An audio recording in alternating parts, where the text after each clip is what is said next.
Hi అండి, అందరికీ good afternoon. Time వచ్చేసి ఇప్పుడు ఆఫ్టర్నూన్ 12 అయింది. ఇంట్లో వర్క్ అయితే ఫినిష్ చేశాను. అంటే ఇంట్లో గిన్నెలు, కౌంటర్ టాపు, గ్యాస్ స్టవ్ అవన్నీ ఉంటాయి కదా, అవన్నీ అయితే క్లీన్ చేశాను. ఇల్లు అయితే ఊడ్చాను, బయట బాల్కనీ కూడా ఊడ్చాను. తుడవలేదు, తర్వాత మాప్ పెడతాను. అల్లం వెల్లుల్లిపాయల వర్క్ అయిపోయిన తర్వాత మాప్ పెడదామని ఇంకా ముందు అల్లం వెల్లుల్లిపాయలు అయితే స్టార్ట్ చేశాను. ఇంకా పొట్టు వలిచేసి మంచం మీద ఆరబెట్టేస్తే అవి డ్రై అయిన తర్వాత అల్లం పేస్ట్ అయితే రెడీ చేయాలి. హోమ్ మేడ్ అల్లం పేస్టే రెడీ చేస్తున్నాను. ఇంకా ఇక్కడ ఏంటంటే ఫస్ట్ వెల్లుల్లిపాయలని అయితే ఒక కవర్లో వేసి, ఎల్లిగడ్డలు ఉంటాయి కదా, ఆ ఎల్లిగడ్డల్ని పాయలుగా చేయాలి. అంటే ఇంకా రోల్ దంచేది ఉంటుంది కదా, ఆ రాయి తీసుకొని కవర్లో వెల్లుల్లిపాయలు వేసి ఇంకా వాటిని అయితే ఇట్లా కొడుతున్నాను. అంటే పాయలుగా విడిపోతాయి కదా, చూడండి ఇప్పుడు కనిపిస్తుంది కదా మీకు వీడియోలో. అంటే ఇట్లా కవర్లో వేసి చేయడం వల్ల ఇల్లంతా ఇట్లా పొట్టు కాకుండా ఉంటుంది. లేదంటే ఇట్లా ఓపెన్గా చాటలో పోసి చేసామనుకోండి, ఇల్లంతా పొట్టు పొట్టు అవుతుంది. ఇంకా గాలి వస్తే అదే చుట్టూతా అవుతుంది. అందుకని కవర్లో ఎల్లిపాయలు పోసి ఇంకా దాన్ని రోల్ దంచేది ఉంటుంది కదా, దాంతో ఇట్లా నలగొడుతున్నాను. ఇంకా పాయలుగా విడిపోయిన వాటిని ఇంకా బేషన్లో అయితే సెపరేట్ చేస్తున్నాను. ఇంకా పొట్టంతా కూడా కవర్లోనే ఉండిపోతుంది. అప్పుడు ఇల్లు కూడా నీట్గా ఉంటుంది. ఫస్ట్ ఏమో బాల్కనీలో కూర్చున్నాను. కాకపోతే ఏంటంటే బాల్కనీలో కొంచెం గాలి వస్తుంది. తర్వాత మళ్ళీ ఇంకా లంచ్ చేసిన తర్వాత మళ్ళీ లోపలే ఉండి హాల్లో కూర్చొని, గుమ్మం ముందు కూర్చొని ఇంకా ఎల్లిపాయలు అయితే ఇట్లా పొట్టు తీసాను. కొన్ని నలగలేదు. మళ్ళీ దాన్ని కవర్లు ఇట్లా మూట కట్టేసి ఇంకా రోలుతో అయితే దంచుతున్నాను. రోకలి అండి, రోలు కాదు, రోకలి ఉంటుంది కదా రాయిది, ఇంకా దాంతో అయితే ఇట్లా నలగొడుతున్నాను. ఈ టిప్ అయితే బాగా యూజ్ అవుతుందండి. తెలియని వాళ్ళైతే ఫాలో అవ్వచ్చు. కాకపోతే ఏంటంటే కవర్ అయితే కొంచెం మందపాటి కవర్ తీసుకుంటే బెస్ట్. నేను తీసుకునేదేమో పల్చటి కవరు. ఇంకా నాకు సడన్గా మందపాటి కవర్ దొరకలేదు. సరే కూరగాయలు తీసుకున్నాను కదా మార్నింగ్, ఆ కూరగాయలు తీసుకున్నప్పుడు వచ్చిన కవర్లోనే ఎల్లిపాయలు వేసి ఇంకా పొట్టు అయితే తీస్తున్నాను. ఇక్కడ ఇంకా వర్క్ అంతా ఫినిష్ అయింది. అల్లం వెల్లుల్లి పేస్ట్ అయితే చేశాను. ఇది ఈవినింగ్ 7 అయింది టైము. మా నాన్న కూడా వచ్చారు. ఇంకా తను వచ్చిన తర్వాత ముందు సాక్స్ అవన్నీ ఉంటాయి కదా, అవన్నీ ల్యాండీ బాస్కెట్లో వేశాను. షూనేమో షూ ర్యాక్ మీద పెట్టేసి ఇంకా లంచ్ బ్యాగ్ ఉంటుంది కదా, ఆ లంచ్ బ్యాగ్లోంచి తీసేసి లంచ్ బాక్స్ అయితే షింక్లో వేశాను. ముందు ఫస్ట్ మా నాని వచ్చిన తర్వాత చేసే వర్కే అది. ఇంకా ఎవరైనా జెంట్స్ డ్యూటీ నుండి వచ్చిన తర్వాత లంచ్ బ్యాగ్ అని ఇంకా షూ వేసుకుని వెళ్తే షూ, సాక్స్ అవన్నీ సర్దడమే ఉంటుంది కదా. ఇంకా అవన్నీ అయిపోయిన తర్వాత కీరా స్లైసెస్ కట్ చేశాను. అవి తనకిస్తే తినేస్తున్నాడు. ఇంకా ఇక్కడేమో అల్లం వెల్లుల్లి పేస్ట్ అయితే మిక్సీ వేశాను. ఇంకా అయిపోయింది, తను వచ్చేలోపు చేస్తే ఓ పని అయిపోతుంది అనేసి ముందే మిక్సీ పట్టి ఉంచాను. అట్లా మిక్సీ ఆఫ్ చేశాను లేదా కరెంటు పోయిందండి. ఇంకా హోమ్ మేడ్ అల్లం పేస్ట్ అయితే మంచి స్మెల్ వస్తుంది. ఇందులో అయితే ఫస్ట్ ఒక 2 పావుల ఆయిల్ అయితే వేశాను. అంటే మా ఆయిల్ క్యాన్లో ఒక పావు ఉంటుంది, ఆ పావుతో 2 సార్లు వేశాను. నెక్స్ట్ ఇందులోకి మళ్ళీ ఒక స్పూన్ ఏమో సాల్ట్ వేశాను, ఒక స్పూను పసుపు వేశాను. పసుపు వేస్తే మంచి కలర్ఫుల్గా చూడడానికి లుక్ బాగుంటుంది కదా. చూడండి ఎంత మంచి ఎల్లో కలర్లో, చూస్తేనే అసలు ఎంత బాగుందో కదా. ఇంకా హోమ్ మేడ్ అల్లం పేస్ట్ అయితే రెడీ అయింది. ఇంకా మిక్సీ జార్ కూడా ఏమీ క్లీన్ చేయలేదు. తర్వాత డిన్నర్ అయిన తర్వాత క్లీన్ చేద్దామని అట్లా పక్కన పెట్టేశాను. ఇంకా దాంట్లో మొత్తం ఊడ్చి ఈ బౌల్ అయితే పెట్టేశాను.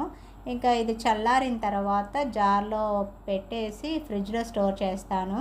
వెంటనే వేడి మీద చేస్తే ఏమవుతుందంటే కొంచెం వాటర్ డ్రాప్ లాగా వచ్చి స్మెల్ వస్తుంది. ఇంకా అల్లం వెల్లుల్లి పేస్ట్ కోసమని నేను స్పెషల్గా ఒక జార్ అయితే తీసుకున్నాను. ఈ జార్ కోసం అయితే ఒక పెద్ద హిస్టరీ ఉందండి. అప్పుడు అల్లం వెల్లుల్లిపాయ ఇట్లా పేస్ట్ చేసిన తర్వాత నాకు ప్లాస్టిక్ బాటిల్ ఉండేదంట ముందు. ఇంకా ప్లాస్టిక్ బాటిల్లో స్టోర్ చేద్దామనిపించి ఈ బాటిల్ కోసం అయితే వెతికి తర్వాత ఎక్కడో దొరికిందండి. 1 కేజీ పట్టేది ఆ జార్ అయితే, కేజీ అల్లం వెల్లుల్లి పేస్ట్ పడుతుంది. ఇంకా తీసుకున్నాను. అది కాస్ట్ ఎంతో సరిగ్గా ఐడియా లేదండి నాకు. తీసుకొని ఇంకా అందులో అయితే పెట్టేశాను. ఇక్కడ మా చిన్ను ఏం చేస్తున్నాడో చూడాలి. మా నాని వచ్చి సీసీ అయితే చెక్ చేస్తున్నాడు. అంటే రికార్డ్ అయింది ఉంటుంది కదా, అవన్నీ కూడా చెక్ చేసుకుంటున్నాడు. ఇంకా కీరా ఇస్తే తినేసాడు. నేను కిచెన్లోకి అయితే వచ్చాను. ఇంకా కుకింగ్ స్టార్ట్ చేయాలి కదా. ఇంకా ఈలోపు ఏంటంటే అసలు మా చిన్ను ఏం చేస్తున్నాడు, చాలా సైలెంట్గా ఉన్నాడు. ఇంకా పిలిస్తే కూడా పలకలేదు. సరే మా చిన్ను ఎక్కడ ఉన్నాడో చూద్దామనేసి తన బెడ్రూమ్లోకి అయితే వచ్చాను ముందు. ఇంకా టాయ్స్ అన్నీ పెట్టేసి దుకాణం అయితే పెట్టేశాడు. ఇంకా సమ్మర్ దుకాణం అనమాట. ఇప్పుడు ఏమి కూడా అనకూడదు, సమ్మర్ స్పెషల్ కదా, ఏమి కూడా అనకూడదు. ఇంకా తన ఇష్టం వచ్చినట్టు, తనకు నచ్చినట్టు ఆడుకుంటాడు. నేనైతే ఏం అడ్డు చెప్పనండి. ఎందుకంటే సంవత్సరం అంతా పిల్లలు కష్టపడి చదువుకుంటారు కదా! ఇంకా ఈ 1 మంత్ వాళ్ళని కొంచెం ఫ్రీగా వదిలేయాలి. కాకపోతే ఏందంటే అప్పుడప్పుడు పేరెంట్స్ అబ్జర్వ్ చేస్తూ ఉండాలి. వాళ్ళు ఏం చేస్తున్నారు అన్నది అబ్జర్వ్ చేస్తుండాలి. నేను మధ్య మధ్యలో అయితే అబ్జర్వ్ చేస్తూనే ఉన్నాను. ఇంకా టాయ్స్ అన్నీ పెట్టాడు. డీమార్ట్‌లో అయన్నీ తీసుకొచ్చిన టాయ్స్ అన్నీ పెట్టాడు. ఇక్కడ పాపం మా చిన్నుకి హెయిర్ బాగా పెరిగి బాగా చిరాకుగా ఉంది. కటింగ్ చేయించడానికి వీలు పడట్లేదు. ఇంకా 3 మంత్స్ నుండి కూడా నేనే సెలూన్ షాప్‌కెళ్ళి కటింగ్ అయితే చేయిస్తున్నాను. ఇంకా తీసుకెళ్ళాలి, మా నాన్నకి వీలు పడట్లేదు. ఇంకా నేను రేపు బుధవారం కదా, రేపు వెళ్ళి కటింగ్ కంపల్సరీ అయితే చేయించాలి. ఇంకా ఈరోజు డిన్నర్‌లోకి అయితే వంకాయ కర్రీ అయితే మార్నింగ్ కూరగాయలు వచ్చాయి కదా, ఆ వంకాయలు అయితే కుక్ చేస్తున్నాను. ఇటువైపు అయితే రైస్ కడిగి పెట్టాను.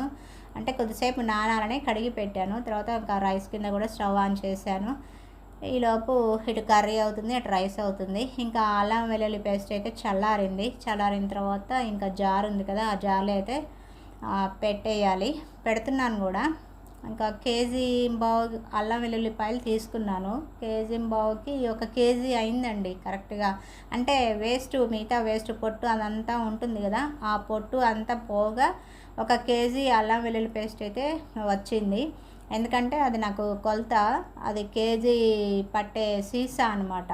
అందుకని చెప్తున్నాను. కేజీ అల్లం వెల్లుల్లి పేస్ట్ అయితే రెడీ చేశాను. మంచి స్మెల్ కూడా వస్తుంది. ఎందుకంటే అప్పటికప్పుడు ఫ్రెష్ మన ఇంట్లో చేసిన హోమ్మేడ్ అల్లం వెల్లుల్లి పేస్టు సూపర్ స్మెల్ ఉంటుందండి. ఘాటు కూడా తెలుస్తుంది మనకి. ఇంకా బయట కొనే రెడీమేడ్కి అయితే అంత టేస్ట్ రాదు కదా. ఇంకా మన ఇంట్లో చేసుకుంది అయితే మంచిగా క్వాలిటీగా చేసుకుంటాం కదా, మంచి టేస్ట్ వస్తుంది. ఇక ఘాటు కూడా తెలుస్తుంది కదా మనకి. ఇంకా సీసాలు అయితే పెట్టేశాను. కరెక్ట్గా కేజీ అయింది. ఇంకా పావు కేజీ అయితే వేస్ట్ అంతా పోయింది. ఇంకా అడ్జస్ట్ కొంచెం అట్లా అంటే అట్లుంటే ఇంకా ఏళ్ళతో అయితే అంతా నీట్ చేసి ఇంకా సీసాలో పెట్టేశాను. ఇంకా నాకు 1 మంత్ వరకు అయితే అల్లం వెల్లుల్లి పేస్ట్ గురించి ఇంకా నాకు టెన్షన్ అయితే లేదు. అందుకని ఫస్ట్ హాఫ్ కేజీ తీసుకుందాం అనుకున్నాను. ఇంకా తనేమో 2 కేజీలు 150 అని చెప్పాడు. సరే 1 కేజీ తీసుకుందామని 1 కేజీ చెప్పాను. కేజీ చెప్తే ఇంకా పొద్దున్నే వచ్చాడు కదా, చేంజ్ లేదమ్మా, ఇంకా 25 రూపీస్కి మళ్ళా అల్లం వెల్లుల్లిపాయలు తీసుకో అని చెప్పాడు. కేజీ బావు 100 రూపాయలు అని చెప్పాడు. సరే ఇంకా ఏముందులే పొద్దున్నే మళ్ళీ ఎందుకులే అనేసి ఇంకా తీసుకున్నాను. ఇంకా ఫ్రిడ్జ్లో అయితే స్టోర్ చేశాను. ఒకవైపు అయితే డిన్నర్ కూడా కుక్ చేశాను. కుక్ అయిన తర్వాత ఇంకా చెట్లకైతే నీళ్లు పట్టాను. చెట్లకు నీళ్ళు పెట్టి ర్యాంప్ కూడా కొంచెం పైప్తో ఇట్లా నీళ్ళు అయితే పెట్టేశాను. ఇంకా పొద్దున పనామ వచ్చి మళ్ళీ కడిగి ముగ్గు పెట్టుద్దులేండి. ఇంకా ఈలోపు ఏంటంటే ఎట్లా వర్క్ ఫినిష్ అయిపోయింది కదా, ఇంకా డాబా మీదకైతే వచ్చాను. ఇంకా ఇది మోటార్ ఆన్ చేసి డాబా మీదకి వచ్చాను. మా నాన్న సిస్టమ్ వర్క్లో ఉన్నాడు కదా, మళ్ళీ తను ఎందుకు ఇబ్బంది పెట్టడం అనేసి ఇంకా నేనే మోటార్ ఆన్ చేసి ట్యాంక్ ఫుల్ అయ్యేదాకా ఉండి ఇంకా మోటార్ ఆఫ్ చేయడానికైతే కిందకి వస్తున్నాను. మా చిన్ననేమో టాయ్స్ పెట్టి ఆడుతున్నాడు. ఇంకా మోటార్ కూడా ఆఫ్ చేశాను. ట్యాంక్ పని కూడా అయిపోయింది. అందరికీ గుడ్ మార్నింగ్. ఇది బుధవారం రోజు, అంటే ఈరోజు మార్నింగ్ పూరీలు అయితే ప్రిపేర్ చేస్తున్నాను. ఫస్ట్ ఏమో చపాతీ చేద్దాం అనుకొని, తర్వాత మళ్ళీ ఇంకా మా చిన్ను కూడా ఇంట్లోనే ఉన్నాడు కదా, హాలిడేస్ ఇచ్చిన కాంచి కూడా పూరీ అయితే ఏం చేయలేదు. సరే పూరీ చేద్దామనేసి పూరీ పిండి అయితే తీసి ఇంకా పూరీ పిండి కలిపి చిన్న చిన్న బాల్స్గా ప్రిపేర్ చేసి ఒకవైపు అయితే ఆయిల్ కూడా కడాయిలో పోసి స్టవ్ మీద పెట్టి ఆన్ చేశాను. మా చిన్ను లేపుదామని వచ్చేసరికి ఇంకా మా చిన్ను లేవలేదు. తనకి పూరి బోండా వడ అంటే చాలా ఇష్టం. అంటే మా నాని మా చిన్ను ఇద్దరు కూడా ఆయిల్ ఫుడ్ బాగా తింటారు. నేను దానికి ఆపోజిట్ అనమాట. ఇంకా నాకు ఇడ్లీ తప్పించి నేను ఏది కూడా ముందు ప్రిఫర్ అయితే చేయను. ఇంకా ఇడ్లీ లేకపోతే ఏదన్నా ఇంకా తింటాను, కానీ ఫస్ట్ అయితే ఇడ్లీకే ప్రిఫరెన్స్ ఇస్తాను. ఇక్కడ పూరి అయితే ప్రిపేర్ చేస్తున్నాను. మా చిన్నోని లేపితే ఇంకా లేవలేదు. సరే హాలిడేస్ కదా, నైట్ కూడా లేట్గా పడుకుంటున్నాడు. అంటే అందరం కూడా లేట్గానే పడుకుంటున్నాము. సరే ఇంకా హాలిడేస్ ఎప్పుడైనా రెస్ట్ తీసుకుంటే ఇంకా మంచిదే అనేసి ఇంకా నేనేం లేపలేదు. కాకపోతే ఏంటంటే టిఫిన్ నేను కుక్ చేసిన తర్వాత ఇంకా లేపి టైం టు టైం అయితే తినాలి. నాకేంటంటే ముందు ఫస్ట్ టిఫిన్ చేసే టైంకి టిఫిన్ తినాలి, ఇంకా లంచ్ టైంకి లంచ్ తినాలి. వెనక ముందేనే కానీ ముందు అంటే తినే విషయంలో మాత్రం కరెక్ట్గా మెయింటైన్ చేస్తాను. మా చిన్నకు కూడా అట్లే అనమాట. ఇంకా మా నాని అంటే ఇంకా తన డ్యూటీకి వెళ్తాడు కాబట్టి తన డ్యూటీ టైమింగ్స్ వేరు, తన తినే టైం కూడా వేరు అనమాట. అందుకే ఇంకా ఇంట్లో ఉంటే తను కూడా పెట్టి అంటే తినమని చెప్తాను. ఇంకా కలిపిచ్చేస్తాను అనమాట. ఇక్కడ పూరి అయితే అయిపోయింది. ఇంకా హాట్ బాక్స్‌లో పెట్టాను. మా నాని స్నానం చేస్తున్నారో ఏమో! ఇంకా నేను చూడలేదు. కిచెన్‌లోనే సరిపోయింది కదా వర్క్. ఇంకా ఒక కర్రీ ఒకటి కుక్ చేస్తే ఇంకా కుకింగ్ సెక్షన్ అయితే కంప్లీట్ అయ్యిద్ది. నిన్ననే బీరకాయలు తీసుకున్నాను. లేత బీరకాయలు. చాలా చిన్న బీరకాయలు అనమాట. చూస్తే చాలా బాగున్నాయి. ఇంకా తీసుకున్నాను. ఇంకా పోయినసారి బీరకాయ తీసుకుంటే 2 అంటే పెద్ద పెద్ద బీరకాయలు తీసుకుంటే ఒక పెద్ద బీరకాయ చేదైపోయింది. ఇంకా అది పడేశాను. ఈసారి వద్దని చెప్పాను అనమాట. చాలా బాగున్నాయి అక్క లేత బీరకాయలు, నాటు బీరకాయలు తీసుకో అంటే ఇక తీసుకున్నాను. అయితే అందులో ఒక బీరకాయ చేదయింది. ఇంకా పోనీలే చిన్నదే చేదయిందిలేండి. ఇంకా మిగతా అన్నీ కూడా పీల్ చేసి చిన్న చిన్న ముక్కలుగా కట్ చేసి ఇక్కడ కర్రీ అయితే పోపు చేస్తున్నాను. ఇంకా మా చిన్ను ఈలోపు లేచాడు. లేచి బ్రష్ చేసుకోవడానికి వెళ్ళాడనమాట. ఇంకా వాళ్ళ డాడీ స్నానం చేసి వచ్చి మా చిన్నతో చెప్తున్నాను, ఈరోజు మమ్మీ పూరి చేసింది, ఇంకా లే డాడీ ఇద్దరం కలిసి తిందామంటే ఇంకా లేచి బ్రష్ చేయడానికి వెళ్ళాడు. అంటే నార్త్ సైడ్లో వాష్ ఏరియా ఉంది కదా, ఇంకా అక్కడ బయట చేసుకుంటాడు. ఇంకా నేనేమో కర్రీ అయితే కుక్ చేస్తున్నాను. ఇంకా రైస్ కూడా అయిపోయింది. ఇంకా పూరీలోకి అయితేనే బొంబాయి చట్నీ చేశాను. శనగపిండి కూర అంటారు కదా, అదే చేశాను. ఇంకా అది చేసేటప్పుడైతే వీడియో ఏం తీయలేదులేండి. ఇంకా ఈ లోపైతే పనామ బయట వచ్చేసి వాకిలు చల్లి ముగ్గు పెట్టేసి వెళ్ళిపోయింది. ఇంకా పాల ప్యాకెట్ ఫ్రిడ్జ్లో అది ఉంటే తీసి అంటే డీ ఫ్రిడ్జ్లో పెట్టాను. మా నార్మల్ ఫ్రిడ్జ్లో పెడితే పాలు విరిగిపోతున్నాయి. డీ ఫ్రిడ్జ్లోనే పెట్టేస్తున్నాను. ఇంకా డీ ఫ్రిడ్జ్లో ఉన్న ప్యాకెట్ తీసి వాటర్లో వేసాను. అది కూలింగ్ అంటే ఐస్ ఫామ్ లాగా అవుతుంది కదా, అది మెల్ట్ అయిన తర్వాత ఇంకా పాలు కాబెట్టి తోడు పెట్టాలి. అది నీళ్ళలో వేసాను. ఇంకా ఇటువైపు రైస్ కుక్ అయింది కదా, రైస్ని అయితే ప్లేట్లో చల్లారుస్తున్నాను. ఇంకా మా నాన్నకి బాక్స్ కట్టాలి కదా, ఒక వర్క్ వెనుక ఒక వర్క్ చేస్తూనే ఉంటానండి. ఓన్లీ కుకింగ్ సెక్షనే కాదు, 4 వైపులా కూడా పని చేసుకుంటూనే ఉంటానన్నమాట. కుకింగ్ సెక్షన్ అయిపోయేలోపు ఆల్మోస్ట్ ఇంట్లో వర్క్ కూడా కంప్లీట్ అవుతుంది. బెడ్షీట్లు దులపడం అని, ఏమైనా సర్దుకునే ఉంటే అవి ఇవి సర్దుకోవడం అని చేస్తూనే ఉంటాను. ఇంకా ఇక్కడ మా నాన్న మెడిటేషన్కి అయితే వెళ్ళారు. ఇంకా బయటికి వచ్చే టైం అయిందనమాట. అంటే పూజ గది నుండి బయటకు వచ్చే టైం అయింది. ఇంకా ఈలోపు తనకి టిఫిన్ పెట్టిచ్చేస్తే అంటే మెడిటేషన్ చేసి వచ్చిన తర్వాత తను టిఫిన్ తినేస్తాడు. ముందైతే టీపాయ్ మీద ఇంకా టిఫిను, వాటరు, ఇంకా క్యారెట్ కానీ బనానా కానీ ఉంటే పెట్టేస్తాను. అయితే బనానా అయితే లేవండి. మార్కెట్లో కూడా బనానా దొరకట్లేదు. సమ్మర్ సీజన్ కదా, బనానా కూడా ఎవరు తీసుకురావట్లేదు. మేము ఎప్పుడు తీసుకొచ్చే పెద్దయ్య దగ్గర కూడా బనానా లేవని చెప్పాడు. ఇంకా తీసుకురావట్లేదు అని చెప్పారనమాట. నిన్న నైట్ కూడా వెళ్ళారు. ఇంకా ఈరోజు బుధవారం మార్కెట్ కదా, సరే మార్కెట్లో ఏమైనా దొరుకుతాయేమో చూడాలి. ఫ్రూట్స్ కూడా ఏమీ లేవు. ఇంకా బయటికి వెళ్దామంటే అసలు వీలు పడట్లేదండి. 1 వీక్ నుండి కూడా అట్లానే అవుతుంది. ఏ రోజుకి ఆ రోజు ఏదో ఒక వర్క్ ఉంటూనే ఉంటుంది. ఇంకా మా నాన్నకైతే టీపాయ్ మీద టిఫిన్ పెట్టేసి వచ్చాను. ఇక్కడ కర్రీ అయితే ఒకవైపు కుక్ అవుతుంది. అయితే పూరి చేసిన తర్వాత వడియాలు వేయించుదాం అనుకున్నాను కానీ ఇంకా కొంచెం వర్క్ ఉండేసరికి స్టవ్ అయితే ఆఫ్ చేశాను. మళ్ళీ ఇప్పుడు స్టవ్ ఆన్ చేసి బియ్యపిండి వడియాలు ఉంటే కొద్దిగా వేయించుదామని ప్లేట్లో అయితే తీసి పక్కన పెట్టాను. అంటే ఈరోజు బీరకాయ కర్రీ కానీ మా చిన్నుకి ఇంట్లో స్నాక్స్ కూడా ఏం లేవండి. ఇంకా మ్యాగీ అవి కూడా అయిపోయినాయి. అయితే మ్యాగీ అడిగాడు కానీ ఒక ప్యాకెట్ ఉంది, ఎక్స్పైరీ డేట్ అయిపోయిందనమాట. ఇంకా లాస్ట్ అంటే మార్చిలోనే ఎండ్ అయిపోయింది. నేను అది చూసుకోలేదు. ఒక ప్యాకెట్ మిగిలిపోయింది. ఇంకా అది డస్ట్బిన్లో అయితే వేయాలి. ఇంకా కిరాణానికి వెళ్ళట్లేదు కదా, ఇంకా మ్యాగీ ప్యాకెట్లు కూడా ఏం తీసుకురాలేదు. కిరాణానికి వెళ్ళినప్పుడు ఇంకా కిరాణా సరుకుల్లో అది కూడా రాస్తే వెళ్ళి తీసుకురావాలి. ఈరోజైనా చూడాలి మరి, ఇంకా ఈరోజు కూడా కుదురుతుందో లేదో. ఇక బియ్యపిండి వడియాలు అయితే వేయించాను. ఫస్ట్ అప్పడాలు వేయించుదాం అనుకున్నాను కానీ ఇంకా బియ్యపిండి వడియాలు ఉన్నాయి కదా, కొంచెం దాని మీద ఏమైనా సాయంత్రం ఇట్లా ఉప్పు కారం చల్లేసి కూడా తినడానికి బాగుంటుందనేసి బియ్యపిండి వడియాలే డీప్ ఫ్రై అయితే చేస్తున్నాను.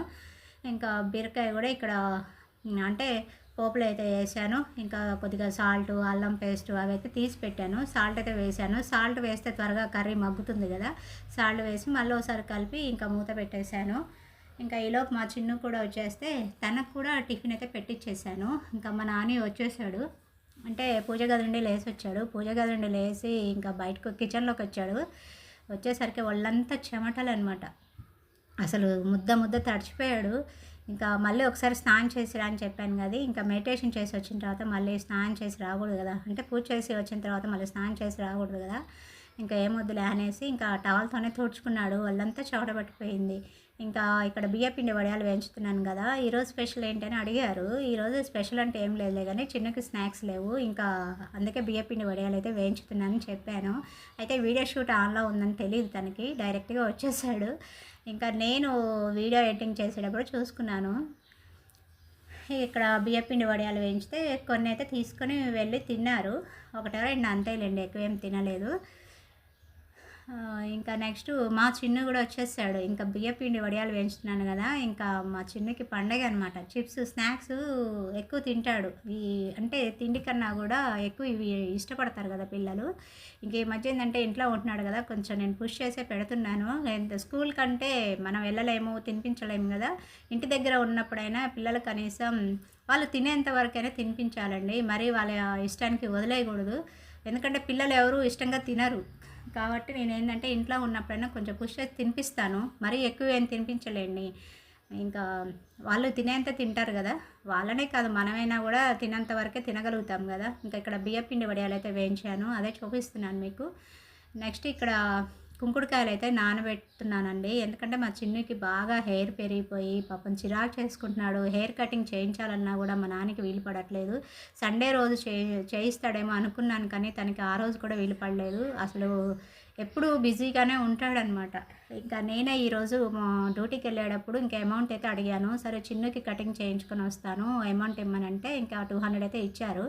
ఇక్కడ కుంకుడుకాయలు మరగబెట్టేసి చల్లారిన తర్వాత ఇంకా సెలూన్ షాప్ తీసుకెళ్ళి హెయిర్ కట్ చేయించుదామనేసి ముందైతే కుంకుడుకాయలు అయితే కాగబెట్టాను. కాగిన తర్వాత ఒక 10 మినిట్స్ అవి అంటే బాగా కాగిన తర్వాత ఇంకా స్టవ్ ఆఫ్ చేసి ఇంకా నేను నైటీ చేంజ్ చేసి డ్రెస్ వేసుకొని జస్ట్ వాటర్తోనే ఫేస్ వాష్ చేసుకున్నానండి. ఇంకా తనకి కటింగ్ చేయించుదామనేసి బయలుదేరుతున్నాం. ఇక్కడ ఇంట్లో వర్క్ ఏం కాలేదండి. ముందు ఏంటంటే బయట ఎండ బాగా ఉంది, మళ్ళీ ఇంకా టైం ఎక్కువైతే ఆ ఎండలో పోలేం కదా, అంటే వాకబుల్ డిస్టెన్స్ అయినా కూడా ఎండలో వెళ్ళలేమనేసి ముందు ఇంట్లో వర్క్ ఆఫ్ చేసి నేనైతే ఫస్ట్ నైటీ చేంజ్ చేసుకొని డ్రెస్ వేసుకొని జస్ట్ వాటర్తో ఫేస్ వాష్ చేసుకొని ఇంకా రెడీ అయ్యి అమౌంట్ కూడా తీసుకొని బయలుదేరిపోయాం. మా చిన్ను అయితే ఆల్రెడీ బాల్కనీలో కూర్చున్నాడు. చూపిస్తాను చూడండి, జుట్టు అయితే ఎంత అసలు ఎట్లా పెరిగిందో. పాపం రోజు చిరాకు చేస్తున్నాడు. ఎవ్రీ సండే హెడ్ బాత్ చేస్తాను కదా, ఈ సండే హెడ్ బాత్ చేయించలేదు. ఇంకా మా నాన్న కటింగ్ చేపిస్తాడేమో అని అనుకుంటున్నాను, కానీ ఏ రోజుకి ఆ రోజు ఏదో ఒక వర్క్ ఉంటుంది, తనకి వీలు పడట్లేదు. ఇంకా సరే తనకి వీలు పడట్లేదు కదా, ఇంకా ఏ రోజుకి ఆ రోజు అవుతుంది. సరే నేను ఈరోజు తీసుకెళ్ళి కటింగ్ చేయించుదామని అమౌంట్ అయితే అడిగాను. చూడండి హెయిర్ అయితే ఎట్లా పెరిగిపోయిందో, అసలు ముఖం చిన్నగా అయ్యి హెయిర్ అంతా కనపడుతుంది. ఇంకా మొత్తం గుండె అయితే కొట్టించేసాను, ఎందుకంటే సమ్మర్ కదా హాయిగా ఉంటుందనేసి. ఇంకా సెలూన్ షాప్కి వెళ్ళి హెయిర్ కట్ చేయించుకొని ఇంటికైతే రిటర్న్ అవుతున్నాం. మళ్ళీ నెక్స్ట్ వీడియోలో కలుస్తాను.